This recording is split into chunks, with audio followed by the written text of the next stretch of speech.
నా ఎత్తు గురించి మాట్లాడు అవసరం. హరీష్ రావు ఇంత ఎత్తున్నాడు, ఇంత పొడుగున్నాడు, నా ఎత్తుతో ఏం పని అని.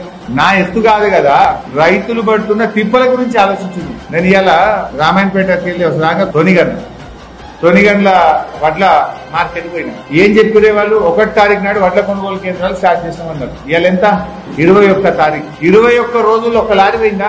ఒక కుప్ప కొన్నావా? ఒక రైతు 18 రోజులు వేస్తాను ఇక్కడ వండుకోవట్టి అంటుండు. సిద్ధయ్య అనే ఒక రైతు, ఒక మహిళా రైతు 18 రోజులు బిడ్డ మేము ఇక్కడ వండుకోవట్టి అన్నది కుప్పల కాడ. 18 రోజులైనా ఒక కుప్ప కొనే దిక్కులేదు. ఇంకొక రైతు ఎవరో మాట్లాడిండి అక్కడ ఏమని, నాటి బీఆర్ఎస్ ప్రభుత్వ హయాంలో వానబడి మొలకలెత్తిన వడ్లు కూడా ఉన్నారు సార్. ఇప్పుడు గలగలలాడుతున్న ఈ వడ్లు ఎండకు ఎండి కొంటలేరు. 18 రోజులు ఆయన వండుకోవచ్చు అనబట్టి. ఇంకా రైతుల తిప్పలు చూడవే అంటే హరీష్ రావు ఎత్తు గురించి మాట్లాడుతాను. నా ఎత్తుతో నేను నీకేం పని, ప్రజలకేం పని? నేను పొడుగుంటేది కొట్టుకుంటేది.